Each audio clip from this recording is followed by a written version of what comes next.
There is a very wonderful line in Savitri which is full of wonderful lines. This transfiguration is earth's due to heaven. And then he says, a mutual debt binds earth to the supreme. There is a debt from both sides. And what is the debt? The debt is that, well, he assumes our mask of imperfection. In return, we have to grow into the divine perfection. That incidentally is the mystery also of the avatar, the divine taking a human form, or the sacrifice of the divine in matter. Different ways it is expressed in different cultures.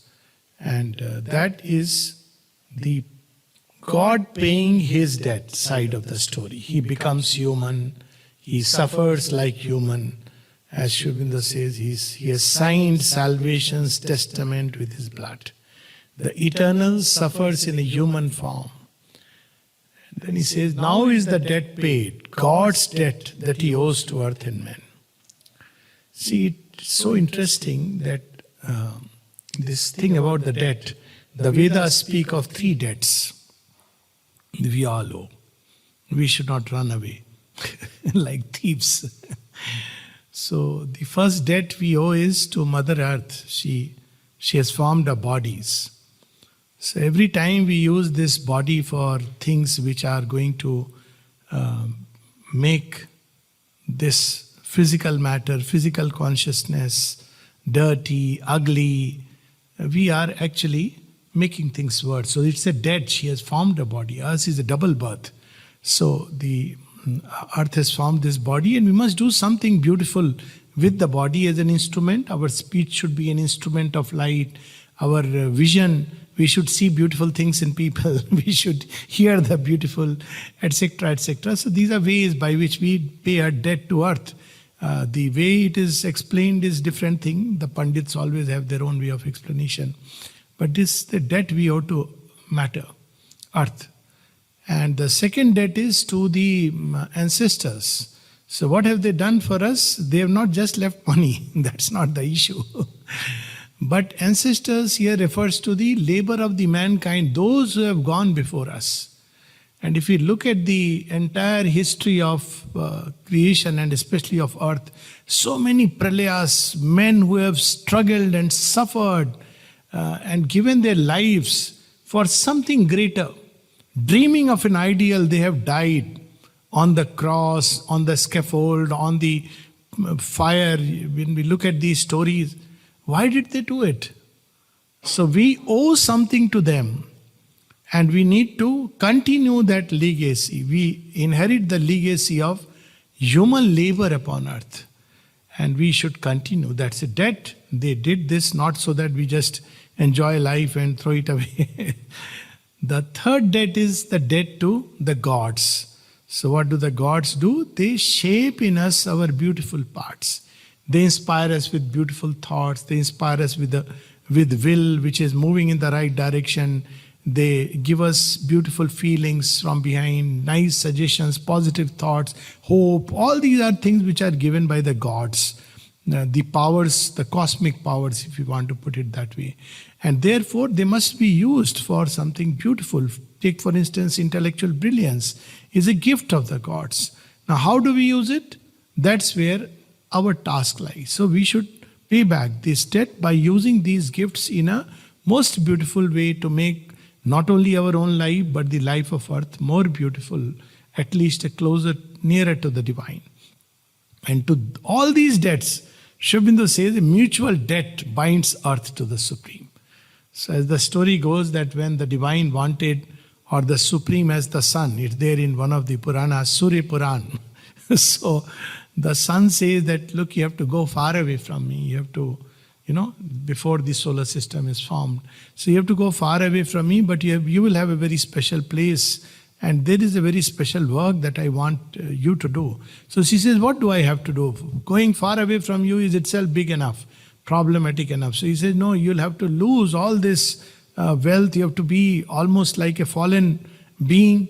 So she asks only one assurance that, will you come time to time and be with me. He says, yes, I will come. You will have a special place for me in my heart, and always I'll be with you.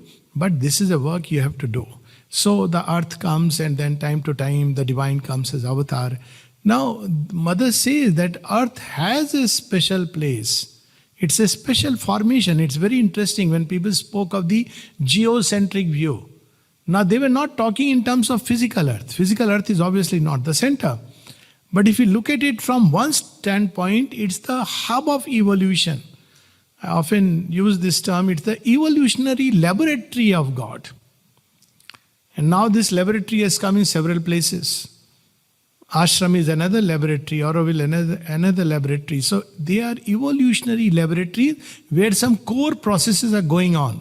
So Earth is an evolutionary laboratory. Isn't it surprising that the chance formations through all these gases and nebula, life springs and begins to evolve upon Earth. So that's what originally it meant, that well, Earth is the center. It never meant that it's the physical center or geographical center or whatever else. So this Earth's destiny, whether we like it or not, is to evolve out of herself a greater being, because that's the right from the beginning. This has been the pact.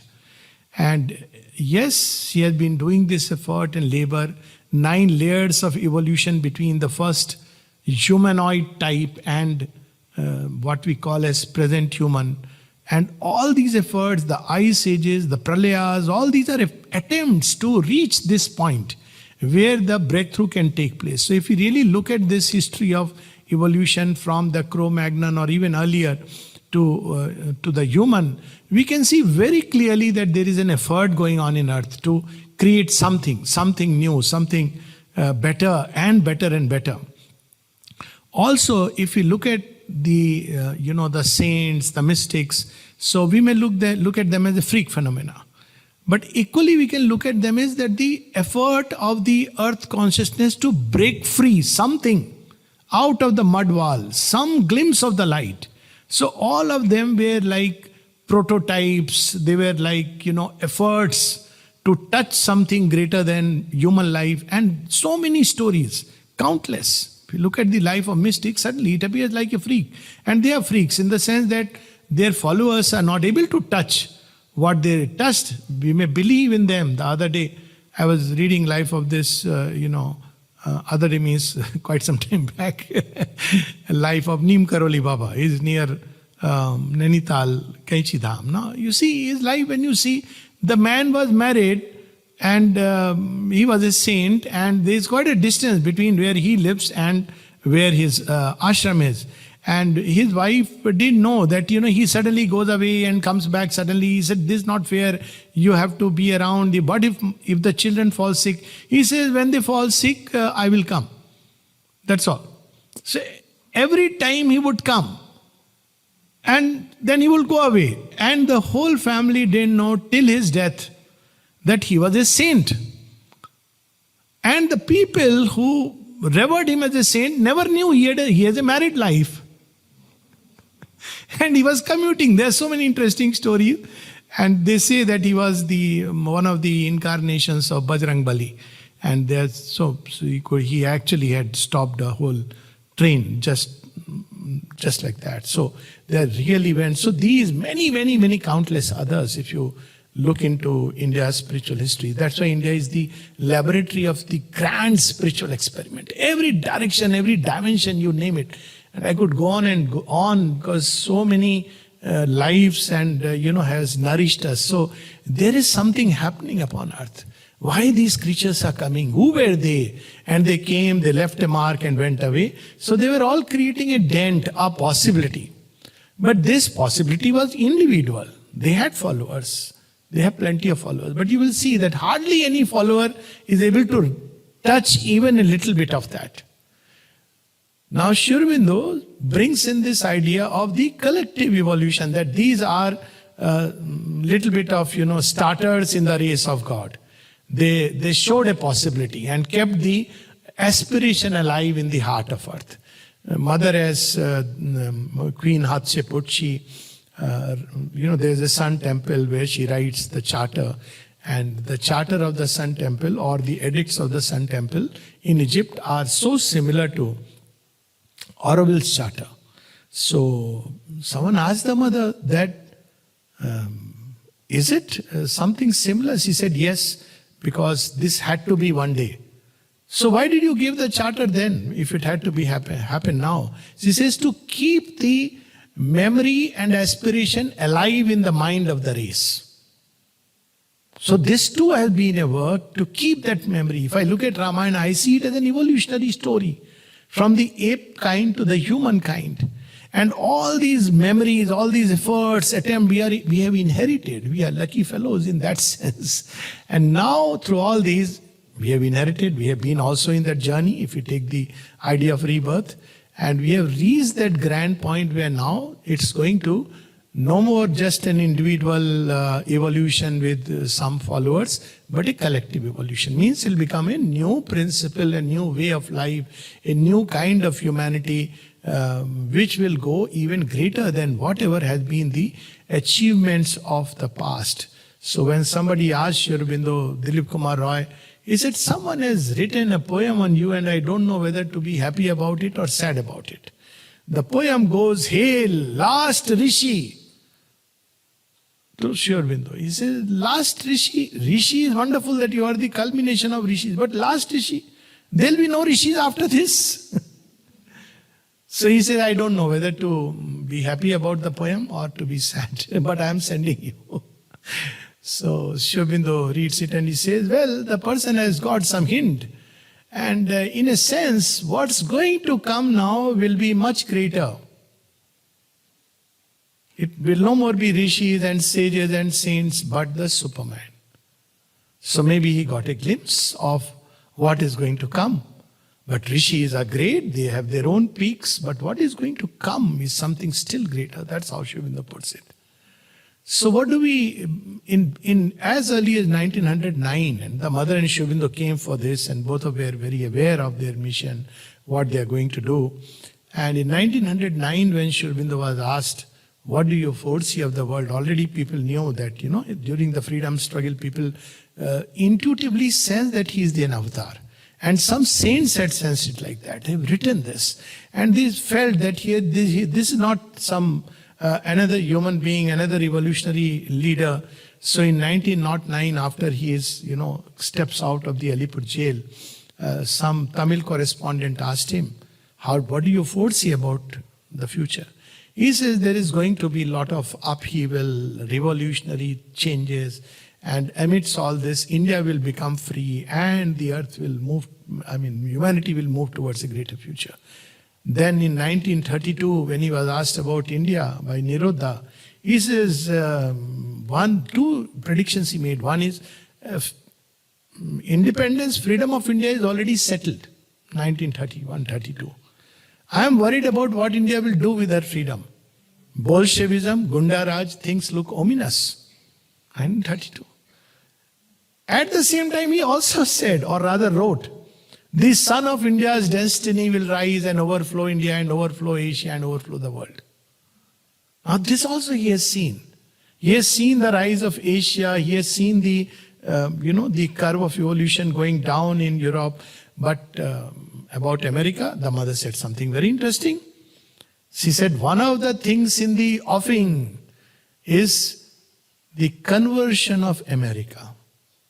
She spoke about America, India coming together as a necessity for the new world. So that's what I was sharing, and I can share that the new center at La Grasse. And I do feel that this center and the other end, Lodai Center, these are going to be those pillars which will open the doors to conversion of America. It's not just our center where people go and meditate. It's an action, and the sooner I pray, and openly I would say that, if Sri Aurobindo's relics comes here, the better for the good of the world. So this is how the work will go on. So she has foreseen about India. She foresaw at one point that there could be an occupation of India again because it was not waking up. So she goes on to say, I don't want And then she says, who could occupy India again? Because she is seeing the Chinese invade India. This all before 60. And she says, the Americans may come in to prevent the Chinese. And it'll do good, but she says it's not good because, 200 years of humiliation. Then she says, or the Russians may come in. But then she says, they will gain nothing from each other because Russians are mystic by nature. But if Americans come, they will gain from each other. All this, and at the, it's like the divine sitting in a boardroom with all the pieces and saying, should I do this? And then, she said, no, this is not. So she ultimately shared this in the passing. Then she said, no, it will mean a long period of, she saw the Chinese coming in and she said it's dangerous if they come into India. Because he saw this is going to, again, something like push the evolution clock backward. All this she has foreseen, the splitting of Pakistan into 5 parts, each part demanding its independence. So Tibet's freedom, which she spoke about, that will take a few hundred years. Unless Tibet wakes up to the spiritual consciousness and the new consciousness, if that happens, it will be much faster. Otherwise, few hundred years. All this they have seen. They have not only seen, they have done it. That's how they know it. So when we read all that they have foreseen about the earth, it is so amazing. Now we can see little by little that certain things like splitting of Pakistan, problem of Tibet. Some people may be aware that, in 1962, one of the Indian ambassador, and this story has been told to me by his confidant. So it's right from as good as the horse's mouth. And he was telling me that the ambassador told him that, 62 India asked him to ask help from Kennedy. And it was night and they met and he brought down the map and said, how far have the Chinese come? So he said, sir, I have not been posted to Northeast. I don't quite know fully. And he called the CIA chief and he told where all they have come. So he said, we'll help you because after all, you are a democracy. So he got help. But then the Chinese had come very far as Jorhat. I have been posted there, and then they suddenly went back. Mother was actively involved in pushing back the Chinese, just as she was involved in the 71 war. So, but the interesting part is that the then President Kennedy tells him, haven't you people didn't listen to that Indian who warned you against it? So he said, which Indian? He pulls out the book, The Human Cycle, and he reads out, threat to India from Red China via Tibet. And via Tibet is always the threat, but threat to India from Red China. He says, you people didn't, 2 years back he has warned you, now it was his time for surprise. He says, sir, but it's news to me, it's so wonderful, but actually it's not 2 years because he wrote this in 1949. He said, 49 years foreseen and you people were sleeping? So Sri Aurobindo has foreseen so much, and it should not be that we are caught sleeping off guard. That, he said all this and we just went back to life as usual. And many, many things which they have seen. So we may wonder that, yes, it is inevitable, fine, we agree, but is it imminent? Sri Aurobindo said it is imminent. And he spoke of few signs. One of them was that rise of men who wield great vital influence upon humanity. One of them was Hitler, great vital influence, who will move humanity, sway the masses. And we see still this kind of phenomena going on, That's why people who sway the masses, we should not be necessarily very impressed by them, because very often these are vital influences which masquerade as spiritual even. But that's not spiritual, it is something else. So that's the whole story. So then knowledge bursting beyond its seam. Mother also spoke of that, right now there are plenty of people who are going mad. She spoke of, I believe in America, who are going mad. And then she says, it is good for the moment. Why it is good? They broke the patterns, all the patterns, because a new world, so there has to be clean ground. Now, we can't understand these things from a human mental perspective. Mind wants neat ways, but see, the Tandav and the Lasya goes together. Shiva Tandav, which breaks and new things come. So he says, right now it is good for the moment. Even you'll be surprised that when the Beatles, the rock music which came, and mother heard this and said, few of the notes are quite good. And then she says, use the term, barbarians of the new world. It's like the early. So she was so actively, she could foresaw many things which were going to come up, and she has spoken about it. Another thing she spoke was youth unrest and women who will. She spoke about spiritual feminism way back, and she actually showed the way. And the way was in the ashram. That women with men in everything, sports, every which way. And this 1940s, and she, when the women in the ashram, 40s, okay, we have to go back then. They wore shorts and they came for the playground. It was like unimaginable. And they were feeling very shy. And mother looks at one of them and says, oh, your legs are so beautiful. And she felt even more shy, not knowing what to do. But then that's how she started a movement, and boys and girls together learning fencing, judo, karate. It was not just something going on in the ashram. It was the prototype of a new creation where women and men will walk together. And when the first parade took place, I'm forgetting the year, where Abhay Singh, who was son of Prithvi Singh Nahar. Prithvi Singh Nahar is the person who typed Sri Aurobindo's manuscript. And he is very interesting story as an aside. So he was told that he will grow blind in 35 years, so by 35, because he had a retinal problem. And even now we don't have treatment for that kind of genetic disorder. Then there was no question. So mother gave him the task of typing out Sri Aurobindo's writing. He said, mother, I hope you know that, my eyes are not going to sustain for long. She looked long, and then she said, nothing will happen. Then he went on till 70, 75, and he was an authority in reading Sri Aurobindo. When anybody had a doubt, the other day we were hearing such beautiful things about the archives that, so anybody had a doubt, Prithvi Singh Nahar would be called those days. That, what do you think as Sri Aurobindo has written? And he would take that as close to his eyes. It was regarded as an authority. Such lovely story. So his son was Abhay Singh. And the other was Light Di. They walked together. Light Di is, she used to live in Desiree. See mother's ways. She gave Light Di a whole big house eventually in Desiree, where now all the elderly people are there. Now why? It was not based on that. No, you 1 rupee is enough. Whereas to somebody else, she would give away some small room will be fine. So she saw something else inside. And so her name Light was given by the mother. So when both of them walked, it's an amazing photograph. To Light, she had told, there is no man in this world who can marry you. Extremely beautiful. And if you look at Abhay Singh, extremely smart, and both of them walking. Now the local people didn't like it.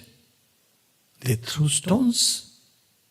So this thing was told to the mother, that woman walking with a man in pant and full pant and shirt.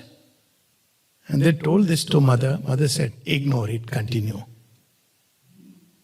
She knew this will be the norm tomorrow. Do it what you will. So the new creation is done. That's how she says in 62. It is done, it is done, it is done. It is irreversible. We can either participate with it, we may resist it, we may have our own ideas, we may like it, we may not like it, doesn't matter. And I often give this story of Kurukshetra that, Shri Krishna reveals to few people, first in the Sabha of the assembly of the Kuru clan, where 5 people see what's going to be the future. And then again on the battlefield to Arjun. And he speaks to Draupadi and tells you this is what is going to be the future. Now he had destroyed an entire, it was not just people dying on the battlefield of Kurukshetra. Some 18 millions, out of which 18 survived. But he was destroying a whole civilization which had plunged into darkness, dharmasya glani, where people were using truth to further the cause of falsehood. This is what we see happening that time. So he was destroying a whole civilization which had gone this way. In the name of truth, it was perpetuating falsehood. And people liked it, they didn't like it, people cursed him, they said things to him, but Krishna is Krishna. The divine will does not think the way we human think. We are moved by pity, we are moved by ignorant ideas about life. We have a special natural sympathy for a humankind. But that's not how the divine sees. So one of the things that she foresaw about the future is something which is akin to, she has used the word like the last judgment, what it implies. And she saw that there is a whole humanity which will collapse. Almost a third of humanity which is going to go out of existence. And she says it's an aborted attempt to become human. So one remained the Rakshasa and the Asura with all the perversions inside, but it wore a human form because that's how nature does. It says this is going to collapse. We may like it, we may not like it. Divine doesn't consult us, fortunately, I would say. Otherwise, we would have our schemes. Let's have party all together. You say, no. Before the party, let me clear the ground. Then similarly, she said that there is a layer of humanity which is striving to become better. And that will be lifted into a higher humanity, which will then become the link between the animal and the higher kind. So, one type of humanity, quite a considerable number, which will collapse. How, what, which way? Who knows? Anything, we don't know, and we should not worry about because that's not our job description. Our job is new creation. She said there are immense forces of destruction and new creation operative right now. And she said that while they will do their job, you should not worry about the destruction part because they will do their job any which way. But there are very few who can become receptacles of the new creation, who feel what is the new thing that must be created. That is where we should go. And as we are reading Debate of Death and Love, so there is the whole past, old consciousness. In many ways it will resist the process, but there is the new consciousness which will push forward. And this is where she described in the higher humanity, there would be people who are ready to, ready to become intellectual disciples of Sri Aurobindo. In the morning we'll talking about it. Of course, he has used this word in another place also. Intellectual disciples. But they are not yet ready for the new creation. So why? He says that they read, they appreciate, but they are not ready to pay the price. It's not easy to cross over. But it's a beginning. So at least, this will be a higher humanity marked by a higher harmony, a more harmonious dealing. We can see this layer coming up in humanity itself. And then there are some who are ready to pay the price, who are ready to go through, mark her words, any amount of suffering to endure the passage. So it's not going to be easy. The Kurukshetra stands between one age and another. We just cannot help it because there is much in creation that has to go. There will be so many new conflicts are coming up, and very often, as I was discussing with the lady yesterday, it is creating confusion in the minds of the youth. And she says the confusion is there to teach us. And people don't know which way to go.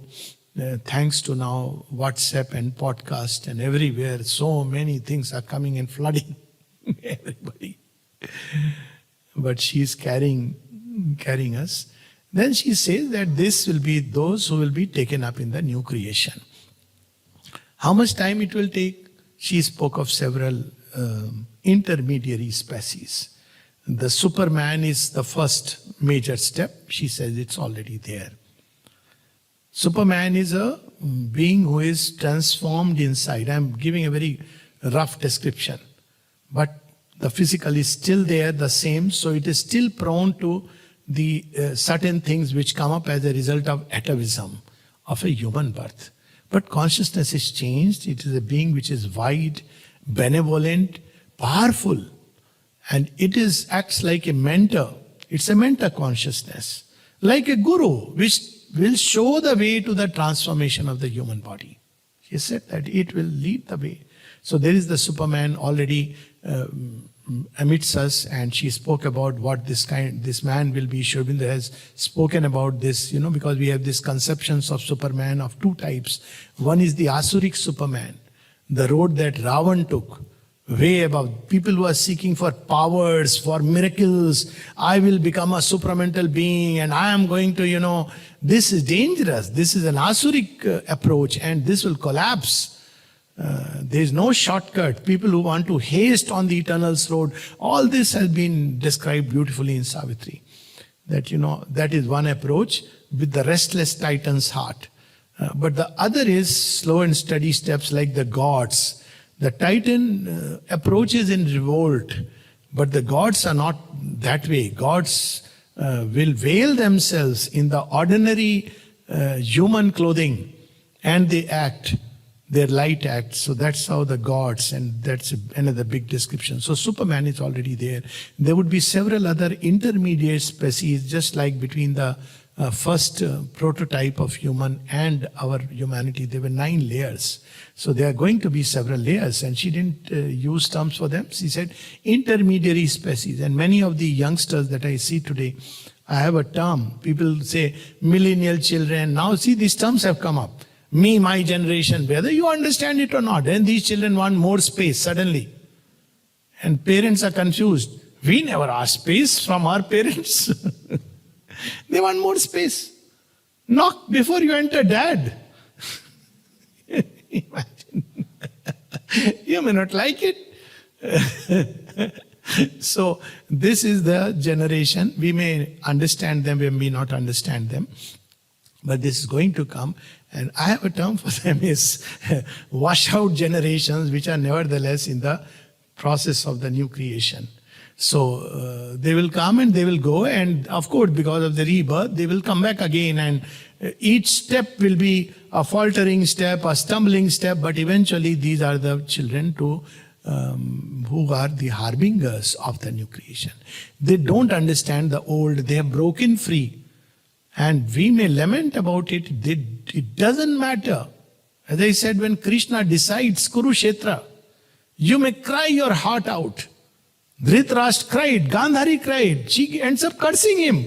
You could have left one child for me. I curse you. He says, I take the curse. Because curse became a boon. Because next plan of Krishna was to finish his own people. His own kul. Those who believed that Krishna, because they had become arrogant. And they also were gone. There is no, that moment it's not, oh, you are my people. My people, your people doesn't count when God acts amidst humanity. So this is how she spoke of several layers, Superman, the intermediary species, youth unrest, women coming up and, shouldering men, not imitating men, because men are not worth imitating. Please don't do this stupidity that men smoke and drink, therefore we too will smoke and drink. They are going in a ditch. Save them if you can. If you can't save them, don't imitate them. I keep saying, men are men, not mankind wala men, but men are not very pleasant creatures. I'm not all men, but but generally speaking, so there is a true feminism. But what does the Asura do? He distorts everything that is true and gives it a twist. That's what also we see happening today. For instance, what did Hitler do? He distorted the word Arya. Then what did the British who came to India, what did they do? The Aryan invasion, they completely gave it a twist based on purely for political purposes. Now people have discovered the myth behind it, but that time it was believed. But Swami Vivekananda saw through it, Sri Aurobindo saw through it, Tilak almost saw through it, but they propagated. Hitler twisted the swastika. So we will see many such things happening today. The idea of freedom. Freedom is the most valid need for, it's a freedom to make your choices. But freedom is being distorted to mean I'll do whatever I feel like, I am a free person. You're a slave to desires, you like it or you don't like it. So this idea of freedom, even love, the angel from the far transcendent has been distorted. Now, love is just sending a heart, and you don't know how many hearts you're sending to whomever. And so many hearts. It's as simple as that. You don't have to feel anything. You just have to put a heart. And it's, okay, good. Everything has become virtual. Virtual embrace, virtual hearts all going around scattered. But this is a phase. We should not take these things so seriously. So if somebody sends you a heart, don't start feeling, oh my God, he or she is in love. Please, for God's sake. It's just that moment's touch. So these things are happening today, that even love has been distorted. But it will recover itself, because these are divine powers. You just can't. It doesn't mean that love is bad. It means that there will be effort to distort. These are divine powers, and divine powers, even if you put them in a prison, they will ultimately burst forth and express themselves. So this has also started. I know some such beautiful stories of even human love. She spoke about that. So all this we see, there is a play toward the future. This, which is Mother's own story. She has said, they have set the benchmark. So toward the future, how many have read the play? Anyone? So it's very fascinating. So I'll just give you a hint how she looks. So this is in volume 12. And toward the future is the title of the play, and it's about human relationship. So it's about a husband and wife, and then, she discovers it's mother's own life. It's known at one level. So the husband is now, feels drawn towards another. He is a painter, it's her life, and he feels drawn towards a clairvoyant lady. And when she comes and sees them, one day she comes home and sees them together. So now see toward the future. She says, I know, actually, I understand. So both of you be together, but make sure that you make your love beautiful. This is what she says. She says, just make sure that your love grows into something beautiful. And as for me, I understand that no human love can ever satisfy my quest. So I have to go further from the human to the divine. So beautifully, people experience so many things today, and this is a benchmark that you just, in fact, she says she is better suited for you. I understand this. Now, who can, that heart, what it means to express it this way. So both levels you see, on one side, the peak of human love which sets the person free. That's what love at its ultimate is, to set the person free. And there is the expression of human love. But also she realizes that human love has limitations, and she moves toward the divine. Her other play also, The Great Secret, is where each one realizes their own limits in the field of business, in the field of science, in the field of education, and it's a beautiful play where people ultimately will end up discovering the new, because they will realize the limits. Now you see how consciousness studies came, because science is realizing, material science, that this is a limit. We want to understand now, there is something beyond it. Now, I'm again resisting the temptation of going into what all science, biology and all these fields are going into, but it's amazing, fascinating how they are realizing the limits, psychology realizing its limits, medicine realizing its limits. She has foreseen and given it in the form of a play. Business module, I must say that I was very happy to read that idea of business. Hasung Bhai, I did attend that lecture. I missed out on the yesterday's one. But to bring those core values into business, that's how it should be. So there are these ideas which have gone into this world, and they are beginning to, somewhere or the other, however imperfectly, they are being attempted. And this is something so wonderful. So in the field of business, in the field of politics, it will happen. People will come up with new ideas. You have to just wait. So all the systems of parties, governance will slowly, economics, finances. So we can see that there are forces of new creation in music, dance, everywhere we do see these touches which are coming up. And then she also said there would be child prodigies. Now, which is another sign of the accelerated evolution. I don't follow the American TV, but I do sometimes watch Indian TV programs. And when I see the dance and singing programs of children, I don't know if any of you have watched 5-year-old, 6-year-old, 7-year-old. This is mind-boggling. Tremendous energy, tremendous expression, what people would try in several takes, retakes. These children do it so soon, almost effortlessly. In Olympics, you see the standards, the records. Every time we see some new record coming up. Because human consciousness is evolving, even at the most physical level it's evolving at many levels. So there is the future is imminent now. This imminent may take a few hundred years. So we get very disheartened. Oh, a few hundred years. Well, if you see the history of evolution from 6 pralayas and how many kalpas and manvantars, 300, 400 years, maybe nothing. I personally feel it may be much faster from what I observe. Now, problem is people keep seeing the other side. Oh, this is happening, our phones are being tapped, somebody is watching and listening. Let them listen. Someone told me, even if you keep your phone off or something, somebody is picking up and hearing. I said, what does it matter? I know this from the time I was courting my wife, so I used to call through, then there were no mobiles. So I was calling her through the Air Force line. So Air Force line will go through somebody, there will be exchange operator. So I would talk to her for 45 minutes because free line. I am an Air Force officer. She is an Air Force officer's daughter.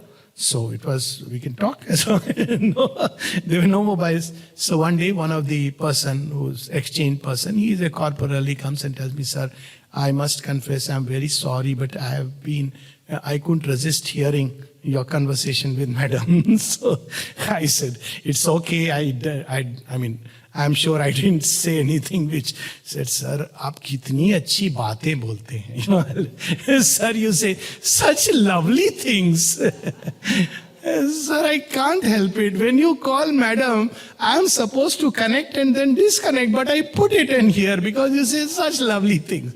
Of course, poor girl must be getting bored hearing all that time about Superman, all that. I used to talk on the phone like a mad guy. Equally mad you have to be to marry such a person. But this is how, because it's a new, so it's okay. What people are doing, it's their business. Don't worry about it. Don't worry about, oh, this leader has come. Plenty will come and go. But the new creation will march through everything. When mother was asked, do you foresee a third world war? She said, I don't foresee that, but you must remember, whatever will happen now. She was asked in 60s or maybe late 50s after maybe the Panama crisis. I'm not sure, around that time. Panama crisis was 57. 61. So 57 also there was the Cuban Missile Crisis. So she said, whatever will happen, it will hasten us toward the new creation. What a grand assurance. He said, don't worry about it. Third World War, Iran nukes and their nukes and their...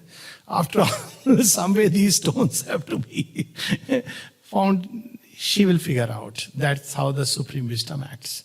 So we think sometimes that this will harm coming toward the end. See, sometimes we worry, oh, what if there is radiation fallout? Yes, radiation creates a lot of mutations. There is no doubt, dangerous mutation. Sickness, everything. ultraviolet, that layer, ozone layer, all this. We are trying to seal the layer, we are trying to do this, that.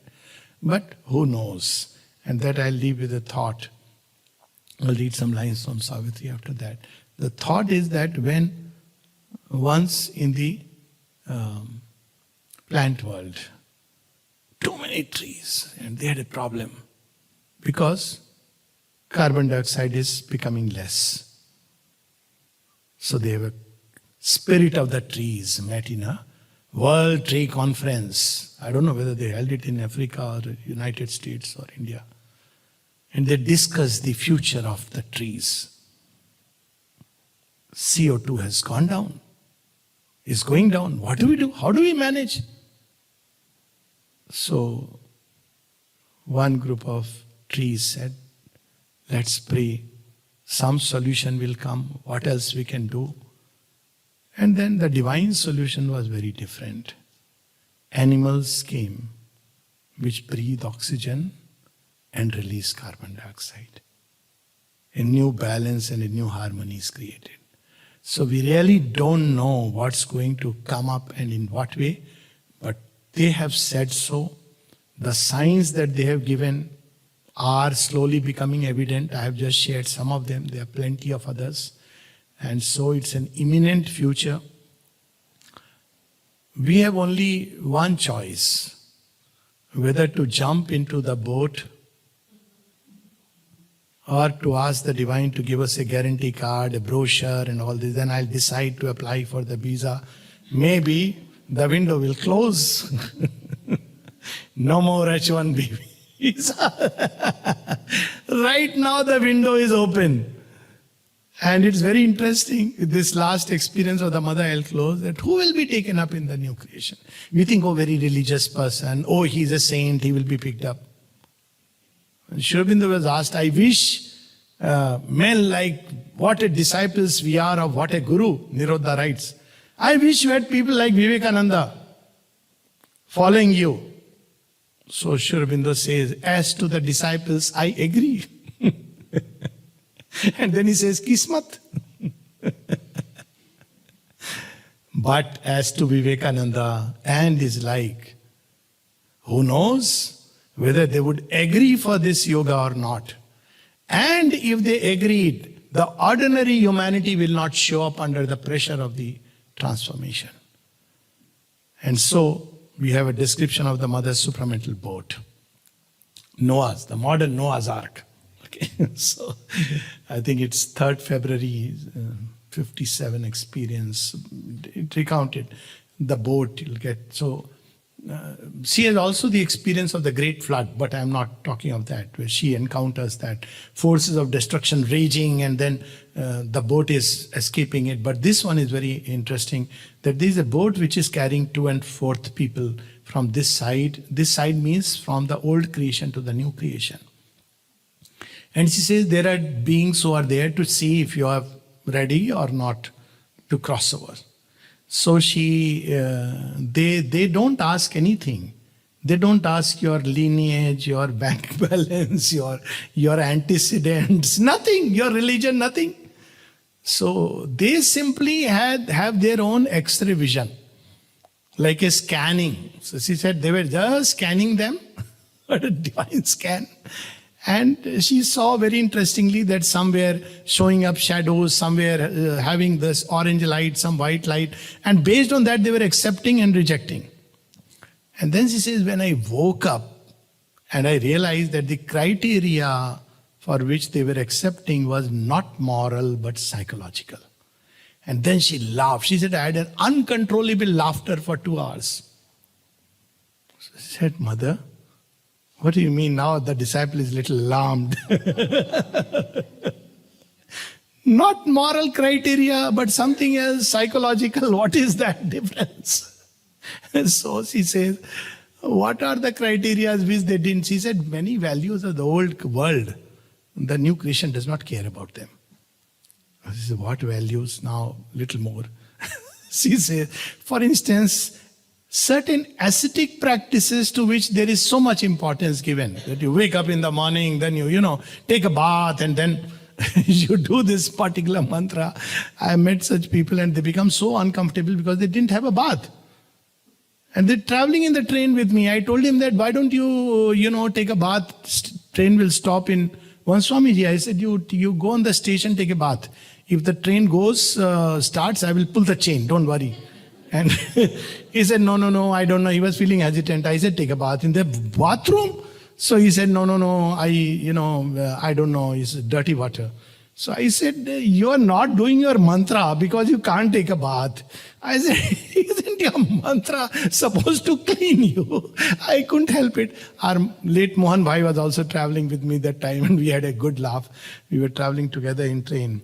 So this Swamiji was also coming, unfortunately, when we had a good laugh. So she said, all this has no meaning. So what will have a meaning? Which includes certain things like strict vegetarianism, this, that. Okay, you are vegetarian, it's good, it's healthy. But don't start associating it with God will be very happy.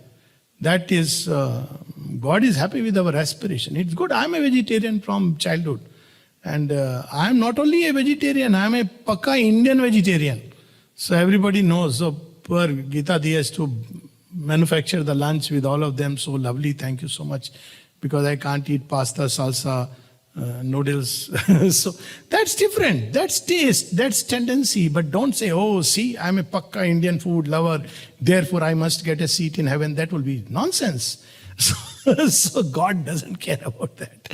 Then she says something very interesting. So she is quiet after that. So disciple says, Mother, what else? Now what she says is a shocker. She says, for instance, things like sanctity of marriage. They won't ask us? No. So what is the criteria? We thought being virtuous is so good. Virtuous man has his seat already booked in heaven. Heaven, yes, but not in new creation. New creation goes beyond the heaven. So, what is the criteria? She says, one is to be able to remain equal in all circumstances. Practice equanimity. One simple practice. Peace, calm, equanimity, like a mad person we should invoke.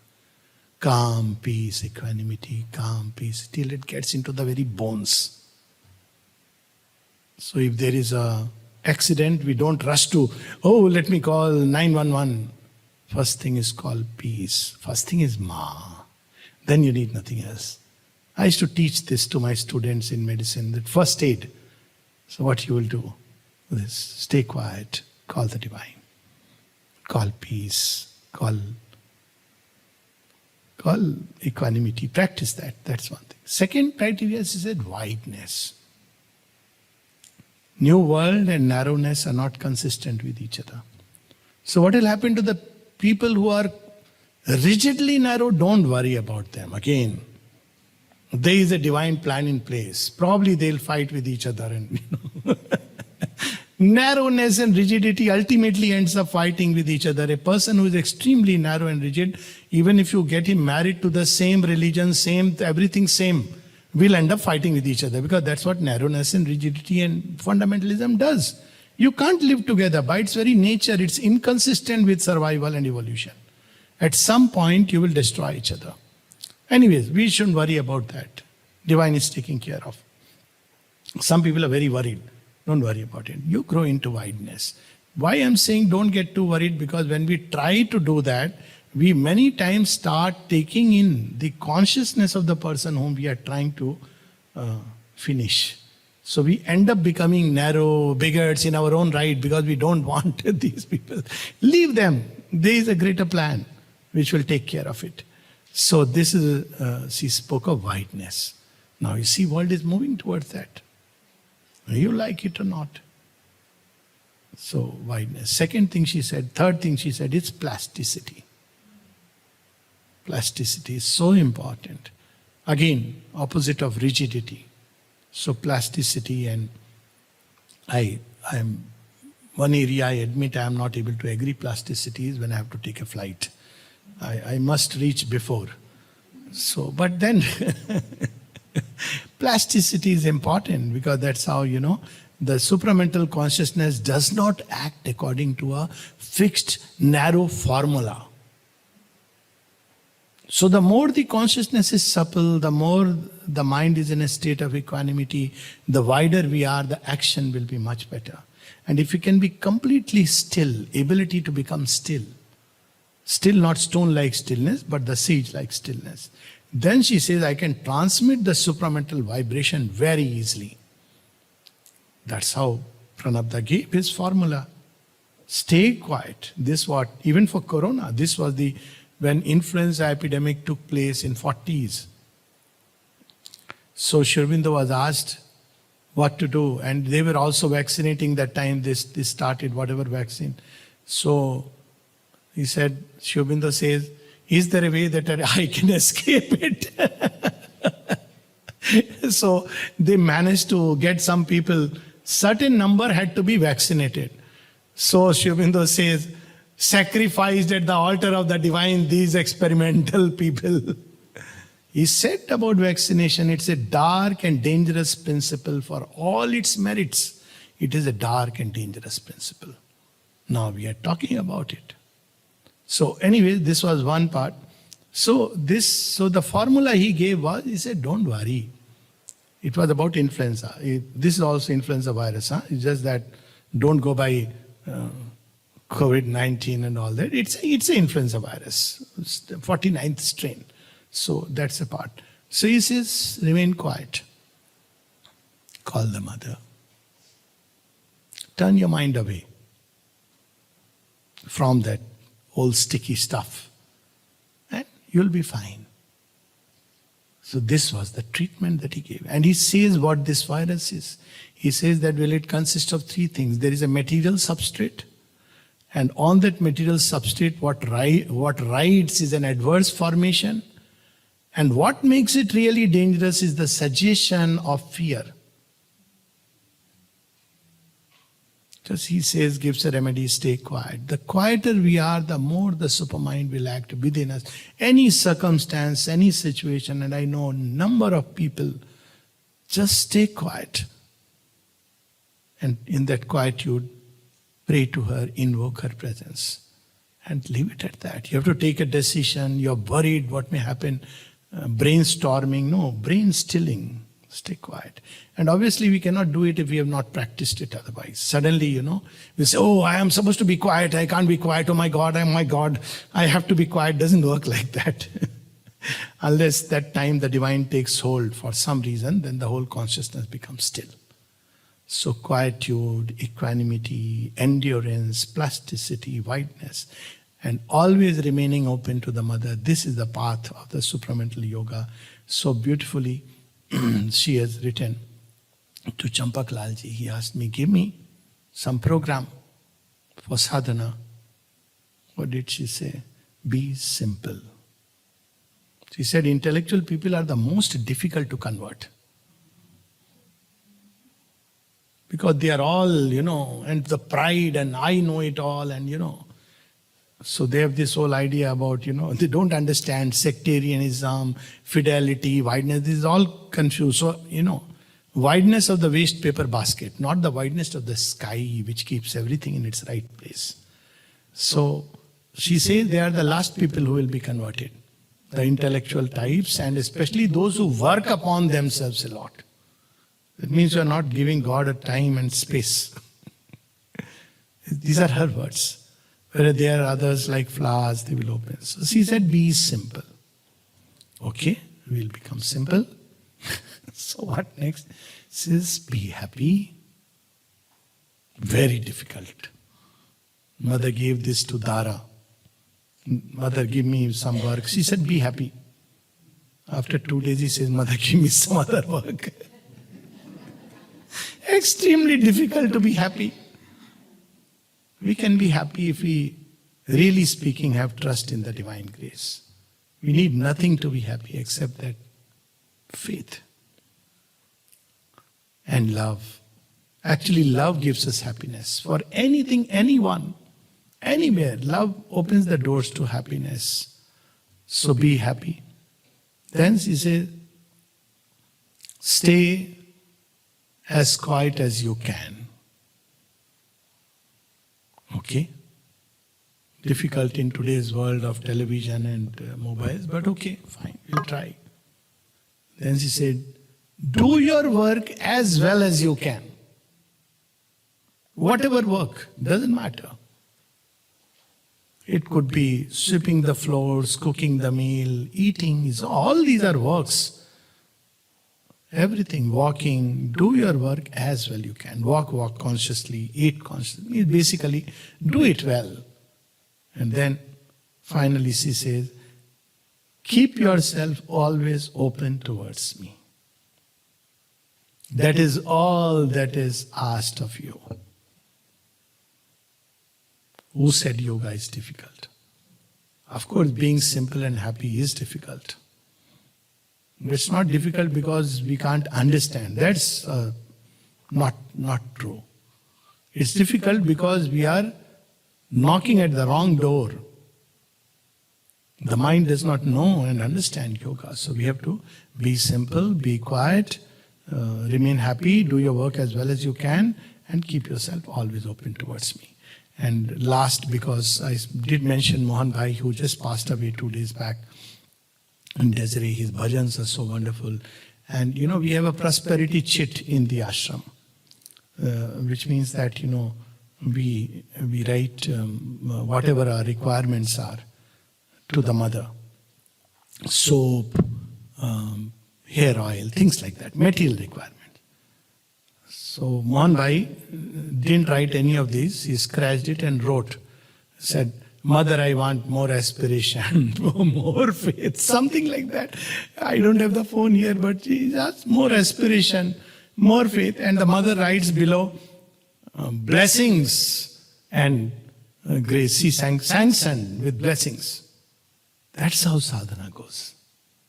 Sadhana is not a mechanical something. God does not like this mechanical attitude. I have done half an hour of meditation, 2 hours of breathing exercises. Who cares? He wants us to form a living relation with Him. We have to treat Him as living. Like one of those things, a few lines from Savitri. So one of those things where, for example, that, in all these conferences, we have to take it that Mother is present. It's not like a picture which is there. And if I may add, when there is a time, so I personally take it like that. I have seen in Orissa people do like that. That they, first thing they do is after they write all the details of the conference, they offer it at the mother's feet and send also one to the mother in Sri Aurobindo Ashram, Pondicherry. And then why on time? Because she is waiting for us. We don't need a bell. She is waiting for us, as simple as that. If the time is 9, then 9 she will be there, dot on time. And there are instances like that. Mother came and she said, but you had not kept the stool. She knows that, so she will come. So when we treat the divine as a living presence, not as someone who is far away and difficult to please, difficult to contact, then he appears far. Mother says it's your faith that does the miracle. She says, I am always with you. When you go down, I go down with you. I don't stand on the shore watching you. Then he says that it's your faith that does not only miracles, but as is your faith. There's something same which the Gita says. So she says, if you think and believe that the divine is far and cruel, then He will appear to you far and cruel because that is needed for your progress. But if you think He is near, very near, always with you, He will lift you 1,000 times if needed. If such is the faith, that the mother will not be annoyed. She never gets annoyed, never gets angry. And there is a very nice line of Mirabhai Bhajan. She says, okay, I'll say in Hindi, then flavor many of us can probably understand than the English. She says, Raja Ruthe Nagari Ruakhe. Hari रूठा कहाँ जासो, मैं तो गोविंद के गुण गासो. She says that if the king is unhappy with me, okay, somebody in the city will keep me, hide me, I can go to some other city. But if Hari, the divine, he turns his face away from me, where will I go in this whole earth? And our divine mother says, my child, I never get angry. I'm never annoyed. So we are so, what shall I say? Fortunate word seems so small. Privileged appears so little.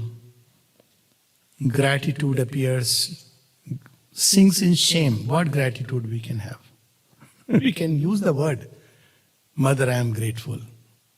What does it mean?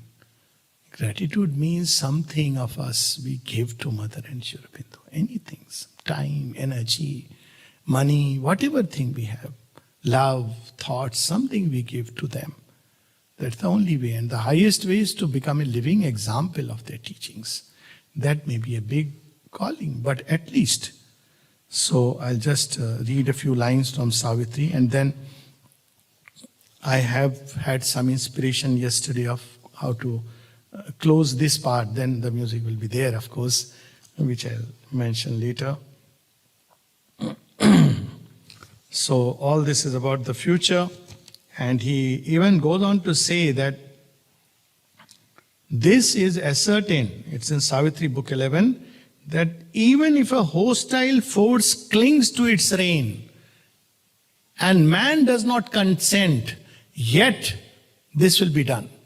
That's the assurance they have given. This work does not depend now on anything.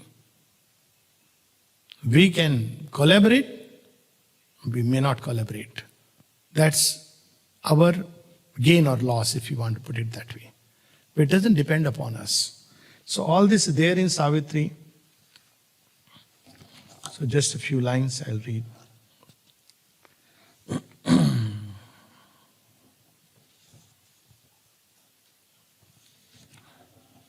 And the whole logic is there. A few shall glimpse the miraculous origin, and some shall feel in you the secret force, and they shall turn to meet in nameless tread, adventurers into a mightier day, ascending out of the limiting breaths of mind. They shall discover the world's huge design and step into the truth, the right, the vast. These are the high forerunners, the heads of time, the great deliverers of earthbound mind, the high transfigurers of human clay, the firstborn of a new supernal race. Overtopping this mechanical universe, a mightier, all then shall change, a magic order come. Overtopping this mechanical universe, a mightier race shall inhabit the mortal's world. On nature's luminous tops, on the spirit's ground, the Superman shall reign as king of life. Make earth almost the mate and peer of heaven, and lead towards God and truth man's ignorant heart, and lift towards Godhead its mortality. The mind shall be God vision's tabernacle, the body intuition's instrument, and life a channel for God's visible power. All earth shall be the Spirit's manifest home, hidden no more by the body and the life, hidden no more by the mind's ignorance. An unerring hand shall shape event and act.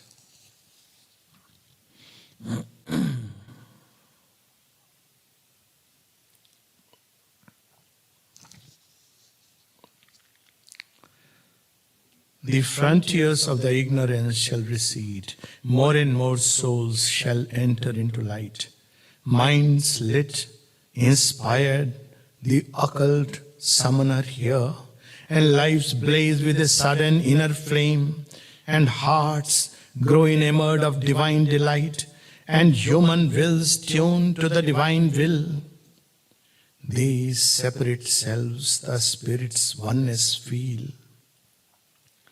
These senses of heavenly sense grow capable.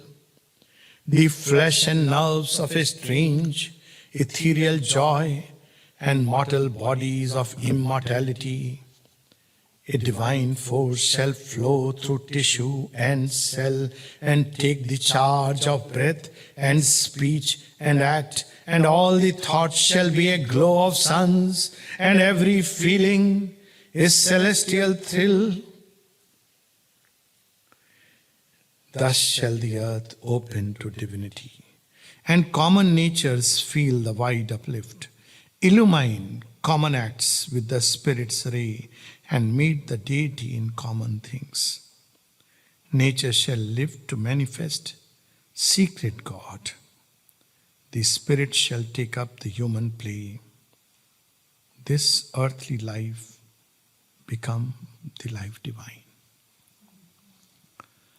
So, we can close. Is that okay? Rather than have any question answers, I think we can close, right? So my one request which I made to Vladimir before we have the closing music, yesterday I felt inspired, but I thought we can do it here. Can we just have Om Anandamayi Chaitanyamayi Satyamayi Parami, and then just Ma, Ma, Ma, Ma. Anyone can.